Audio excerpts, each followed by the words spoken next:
Speaking of car audio going into your home audio equipment, I want to show you some little tidbits of my vast collection and very clean room of how you can save a lot of money on some awesome sounding shit. This is a classic series Bogan C35 amplifier. Now, I picked this up down at a store called Recycled Records, which is a local store where basically the guy who owned it was like a fanatic. His license plate said something like, I died in 79. Like, he's all about music. All he does is sell old records that are like the original, like he has the original like Stairway to Heaven on reel to reel cassette. The guy's serious, a serious guy. But he sold this store, right? And in the store, many of the people who would come in, and these were not like people who just kind of listened to Mozart, would say, hey, I have some cool audio stuff. You want to flip this stuff out of your store for the classic music listener. So you get a lot of that stuff from the 70s and the 80s, the house speakers, and like these really expensive amplifiers.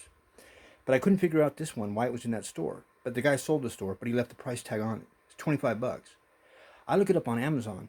The thing sells still on Amazon. So it's not an old piece, although it looks like it, for about $400. It's got a lot of power to it.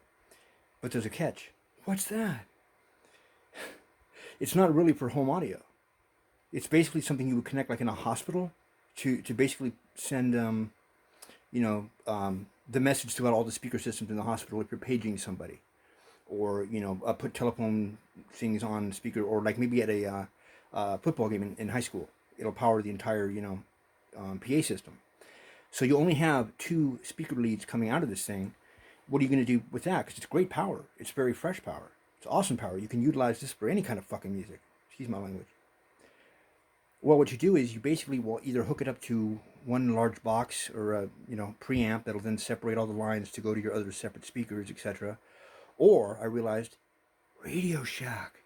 It doesn't exist anymore. Yes, but realistically, it does. And sure enough, although it only has one 8 ohm outlet, although it has the RCA inputs for tape, cassette, CD, you name it, I'm basically able now to get that. I don't know how many watts. It's a lot of watts. But again, 25 bucks I got this. And then this I got for like $3.99 just the other day. God sets me up so nice. They don't just call me speaker of the house because I talk that much. I do come up with some good ideas, with some great inspiration. This is one of those Radio Shack, basically, high-powered stereo speaker control systems where all you need to do is connect two little wires out of the PA amp, which will fucking, like I said, it'll do a football game, an NFL game. And then you have your other outputs here for like whatever satellite speakers you have or house speakers you have, whatever you want to hook up. Like I said, for your Lion King movie night, or just listening to some like Moody Blues, 5 CD pack collector thing you just got from your girlfriend or something. I don't know, or whatever. You can listen to rap or disco, or alternative, or fringe, or house party music.